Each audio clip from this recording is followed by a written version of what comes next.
MK chemistry classes में आपका स्वागत है।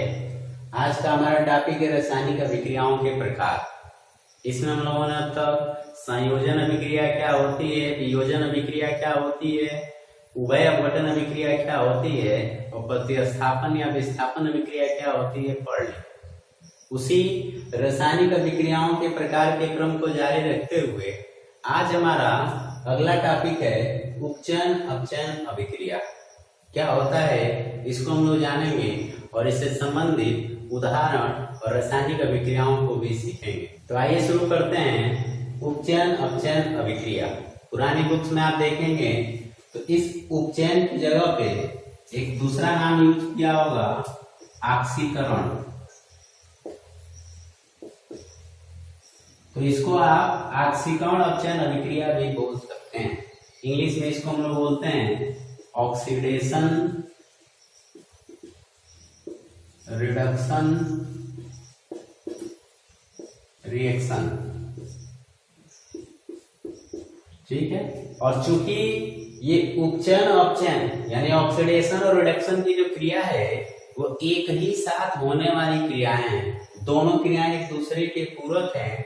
इसीलिए जहां पर किसी पदार्थ का उपचयन होगा तो सेकेंड पदार्थ का जो है अपचयन भी होगा। मतलब ऑक्सीकरण और अपचयन दोनों क्रियाएं एक साथ चलने वाली हैं। यूं कहा जाए कि दोनों एक दूसरे के पूरक हैं। इसीलिए इन दोनों क्रियाओं को संक्षेप में रिडॉक्स रिएक्शन भी कहा जाता है। इन दोनों क्रियाओं को, चूंकि दोनों क्रियाएं एक साथ चलने वाली हैं, इसीलिए इनको एक ही साथ ऑक्सीडेशन रिडक्शन रिएक्शन न बोल के साथ में हम बोलते हैं रिडॉक्स रिएक्शन। ये आर रेड पर रिडक्शन और ऑक्स पर होगा ऑक्सीडेशन, यानी ऑक्सीडेशन और रिडक्शन एक साथ चलने वाली क्रियाएं। अब हम लोग जानते हैं कि इसकी मीनिंग क्या है, किस अभिक्रिया को हम लोग उपचयन अपचयन अभिक्रिया कहते हैं। तो पहले उपचयन को जानेंगे यानी ऑक्सीकरण को जानेंगे, फिर अपचयन को जानेंगे और दोनों के एक साथ जोड़ देंगे तो हमारा रिडॉक्स रिएक्शन हो जाएगा। इसकी जो पुरानी मीनिंग है ये कहती है कि जब किसी पदार्थ से ऑक्सीजन क्रिया करता है, मतलब जब किसी पदार्थ में ऑक्सीजन की वृद्धि हो, ऑक्सीजन जब उससे जुड़ेगा तो उस पदार्थ में ऑक्सीजन की वृद्धि होगी। तो जिस पदार्थ में ऑक्सीजन की वृद्धि होगी हम कहेंगे उस पदार्थ का, किस पदार्थ का, जिसके साथ ऑक्सीजन ऐड हो रहा है, जुड़ रहा है, उस पदार्थ का हम कहेंगे उपचयन हो गया या हम कहेंगे उसका हो गया ऑक्सीकरण। उदाहरण लेते हैं इसका। मान लीजिए मैंने एक तत्व लिया सोडियम और सोडियम क्रिया हमने करा दिया किससे, ऑक्सीजन से।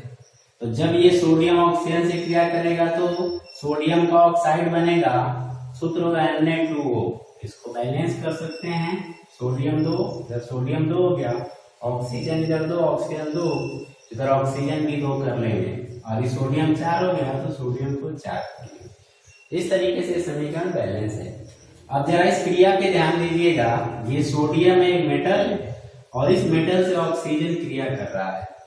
और अभी मैंने आपको बताया है कि जब किसी पदार्थ से ऑक्सीजन क्रिया करता है, मतलब जब किसी पदार्थ में ऑक्सीजन की मात्रा बढ़ती है तो उस पदार्थ का होता है अब उपचयन या उस पदार्थ का होता है ऑक्सीकरण।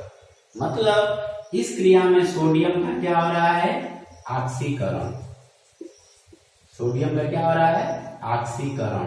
अर्थात सोडियम जो ऑक्सीकृत हो रहा है, या इस लैंग्वेज में कहेंगे तो इस क्रिया में सोडियम क्या हो रहा है, उपचयित हो रहा है।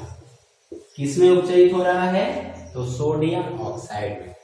तो इस तरीके से आपने देखा, इसको याद करना बड़ा आसान है कि जब भी किसी पदार्थ में ऑक्सीजन की मात्रा बढ़ेगी, अर्थात जब भी किसी पदार्थ से ऑक्सीजन जुड़ेगा तो उस पदार्थ का होता है ऑक्सीकरण या उपचयन होता है।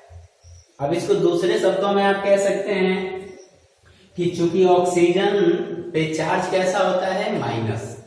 ऑक्सीजन पे चार्ज कैसा होता है, माइनस। ऑक्सीजन का परमाणु क्रमांक होता है 8, इलेक्ट्रॉनिक विन्यास करेंगे 2 6, अंतिम कोष पूरा करने में इसको 2 इलेक्ट्रॉन चाहिए और 2 इलेक्ट्रॉन जब इसको चाहिए तो इसकी बैलेंसी होगी -2, मतलब 2 इलेक्ट्रॉन इसको चाहिए।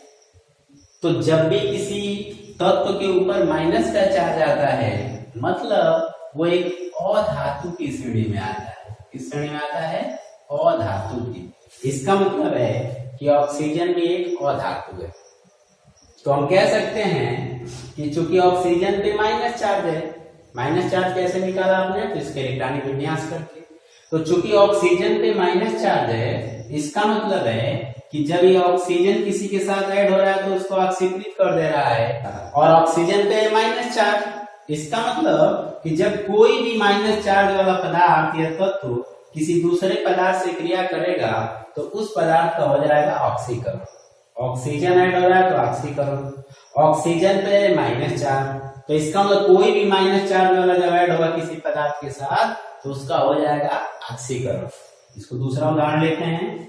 यही सोडियम ले, इसके साथ ले लें क्लोरीन, ये दोनों आपस में क्रिया करके बना ले NaCl, दोनों क्रिया करके बना ले NaCl। अब ध्यान से जरा देखिए, इस सोडियम से ऑक्सीजन ऐड हो रहा था, इसका ऑक्सीकरण हो रहा था, अर्थात ये सोडियम उपचयित हो जा रहा था। चूंकि ऑक्सीजन पे माइनस चार्ज, इस क्लोरीन पे भी है माइनस चार्ज, इसका मतलब ये क्लोरीन इस सोडियम से ऐड होगा तो भी सोडियम का हो जाएगा ऑक्सीकरण, अर्थात ये हो जाएगा उपचयित। तो इसको भी आप ध्यान में रखेंगे कि कोई भी माइनस चार्ज वाला किसी प्लस चार्ज वाले से क्रिया करेगा तो उस प्लस चार्ज वाले का हो जाएगा ऑक्सीकरण। ठीक है। अच्छा, नॉर्मली माइनस चार्ज किस पे होता है? अधातुओं पे। नॉर्मली सामान्यतः माइनस चार्ज होता है अधातुओं पे होता है। तो हम ये भी निष्कर्ष निकाल सकते हैं कि जब भी कोई अधातु किसी धातु से क्रिया करता है तो उस धातु का हो जाता है उपचयन यानी ऑक्सीकरण। तो आप ऑक्सीकरण क्रिया यानी उपचयन क्रिया की कई सारी मीनिंग बता सकते हैं।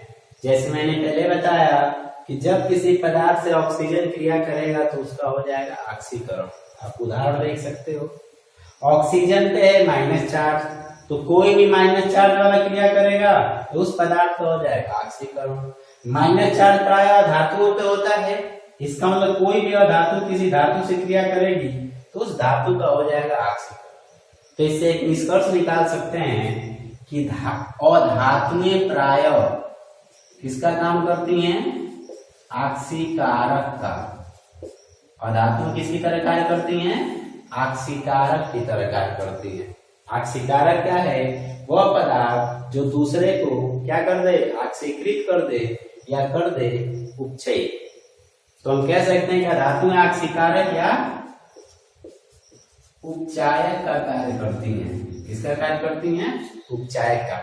तो इससे कई सारे प्रश्न आपसे पूछे जाते हैं कि ऑक्सीकारक के रूप में किसे आप बताएंगे? तो अधातु को, कोई भी अधातु बता सकते हो, और उपचायक तो ऑक्सीकारक या उपचायक दोनों की मीनिंग सेम। ठीक है। इसका एक और क्रिया चाहें तो आप ले सकते हैं। जैसे ये कापर है, भूरे रंग का होता है, और जब इसकी क्रिया ऑक्सीजन से होती है तो ये ऑक्सीकृत हो जाएगा, और ऑक्सीकृत होकर बना लेगा CuO, और इसका रंग होता है वो काला पड़ने लगता है। मतलब ये कापर ऑक्सीजन से क्रिया करके खराब होने लगता है, इसका क्षय होने लगता है। तो यहाँ भी क्रिया कौन सी हो रही है? उपचयन या ऑक्सीकरण की क्रिया ही हो रही है, जिसकी वजह से इसका संक्षारण होता है। अब क्या करते हैं कि इस पदार्थ की क्रिया एक दूसरे पदार्थ से और कराते हैं। इसकी क्रिया हम लोग CuO क्रिया किसे करा देते हैं? हाइड्रोजन से। तो निर्माण होता है H2O, और साथ में हमारा जो कॉपर था वो ऐसे मिल जाता है जैसे पहले कॉपर था। तो इस तरीके से आपने देखा कि इस कॉपर क्रिया जब ऑक्सीजन से हुई तो कॉपर ऑक्साइड बना है, और इस कॉपर ऑक्साइड क्रिया पुनः हम लोग हाइड्रोजन से करा दिए तो पुनः हमको कॉपर प्राप्त हो गया।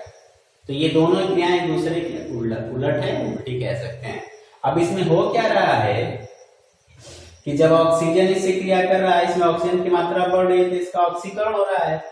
अब इसमें से ऑक्सीजन निकल रहा है, ये देखिए इसके साथ ऑक्सीजन था, अब ये अकेले हो गया, इसमें से ऑक्सीजन निकल रहा है। तो जब किसी पदार्थ से ऑक्सीजन निकलता है, ठीक है, तो उस पदार्थ का होता है अपचयन। ध्यान देंगे, जब किसी पदार्थ में ऑक्सीजन ऐड होगा या धातु ऐड होगा या कोई माइनस चार्ज वाला ऐड होगा तो उसका होगा ऑक्सीकरण या उपचयन, वो उपचयित हो जाता है। और जब किसी पदार्थ से ऑक्सीजन निकलता है, जुड़ता है तो ऑक्सीकरण, और जब निकलेगा तो होगा उसका अपचयन। या दूसरे शब्दों में आप कह सकते हैं कि जब किसी पदार्थ से हाइड्रोजन जुड़ता है, जब किसी पदार्थ से हाइड्रोजन जुड़ता है तो उस पदार्थ का हो जाता है अपचयन। ऑक्सीजन जुड़ेगा तो ऑक्सीकरण और हाइड्रोजन जुड़ेगा तो अपचयन होगा। और अब बताइएगा कि प्राय हाइड्रोजन पे चार्ज कैसा होता है, प्लस चार्ज। इसका मतलब है कि कोई भी प्लस चार्ज वाला किसी पदार्थ से जुड़ेगा तो उस पदार्थ का होगा अपचयन। और प्लस चार्ज किस पे होता है, प्राय धातुओं पे। इसका मतलब है कि जब किसी पदार्थ से कोई धातु जुड़ेगी, यहाँ पे देखिए इस ऑक्सीजन से एक धातु जुड़ रही है तो इस ऑक्सीजन का क्या हो जाएगा, अपचयन। और इसलिए मैंने आपको शुरू में ही बताया था कि कोई भी क्रिया होगी यदि वहां पे किसी पदार्थ का ऑक्सीकरण हो रहा है तो दूसरे साथ वाले पदार्थ का जो है अपचयन होता है। एक पदार्थ का ऑक्सीकरण तो दूसरे का होगा अपचयन। इसीलिए ये पूरी क्रिया कहलाएगी ऑक्सीडेशन रिडक्शन रिएक्शन, यानी रेडॉक्स रिएक्शन या रेडॉक्स अभिक्रिया कहलाएगी। तो आई होप आपको ऑक्सीकरण की मीनिंग समझ में आ गई हो कि ऑक्सीजन जुड़ेगा तो ऑक्सीकरण, कोई भी माइनस चार्ज वाला जुड़ेगा तो ऑक्सीकरण, या कोई भी धातु जुड़ेगा तो ऑक्सीकरण। अपचयन की मीनिंग भी समझ में आएगी, जब किसी पदार्थ से ऑक्सीजन निकले या किसी पदार्थ से कौन जुड़े, हाइड्रोजन जुड़े तो उस पदार्थ का होगा अपचयन। और हाइड्रोजन पे चूंकि होता है प्लस चार्ज तो कोई भी प्लस चार्ज वाला किसी दूसरे पदार्थ से जुड़ेगा तो उस पदार्थ का होगा अपचयन। और चूंकि प्लस चार्ज प्राय धातुओं पे होता है इसलिए जब भी कोई धातु किसी दूसरे पदार्थ से जुड़ेगी तो उस पदार्थ का होगा अपचयन। तो हम कह सकते हैं, निष्कर्ष निकाल सकते हैं कि जिस प्रकार से धातुएं ऑक्सीकारक या उपचायक होती हैं, ठीक उसी प्रकार से जो धातुएं होती हैं वो अपचायक होती हैं। तो रासायनिक अभिक्रिया में धातुएं अपचायक का कार्य करती हैं और अधातुएं ऑक्सीकारक का कार्य करती हैं। आप चाहें तो इसका एक और उदाहरण ले सकते हैं। जैसे मान लीजिए हमने ले लिया कोई ऑक्सीजन ले लिया, एक और धातु, और इसकी क्रिया हमने किससे करा दिया, मैग्नीशियम से, धातु। ठीक है, तो ऑक्सीजन जिस पदार्थ से जुड़ेगा, दोनों आपस में जुड़ने के बनाएंगे MgO। ऑक्सीजन जिस पदार्थ से जुड़ेगा, मैग्नीशियम से जुड़ा तो मैग्नीशियम का इधर क्या हो रहा है, ऑक्सीकरण। और धातु जिस पदार्थ से जुड़ेगा उस पदार्थ का क्या होगा, अपचयन। तो इस क्रिया में आप देख सकते हैं कि ऑक्सीजन का हो रहा है अपचयन और मैग्नीशियम का हो रहा है ऑक्सीकरण, और दोनों ऑक्सीकृत और अपचयित होकर MgO का ही निर्माण कर रहे हैं। ठीक है, समीकरण को चाहे तो बैलेंस कर ले सकते हैं। तो इस तरीके से इस समीकरण को बैलेंस कर सकते हैं। ऑक्सीजन इधर दो कर लेंगे, इधर दो कर लेंगे। ठीक है, ये समीकरण बैलेंस लग रहा है पहले से। तो इस तरीके से आप निष्कर्ष निकाल सकते हो कि ऑक्सीकरण और अपचयन दोनों क्रियाएं एक साथ चलने वाली क्रियाएं, दोनों एक दूसरे के पूरक हैं। बिना एक दूसरे के ये दोनों क्रियाएं पॉसिबल नहीं है। ठीक है, आई होप आपको ऑक्सीकरण और अपचयन रासायनिक अभिक्रिया के प्रकार का अंतिम जो अभिक्रिया है ऑक्सीकरण अपचयन अभिक्रिया समझ में आ गया होगा। मिलते हैं अगली वीडियो में अगली टॉपिक के साथ। वीडियो को देखने के लिए धन्यवाद।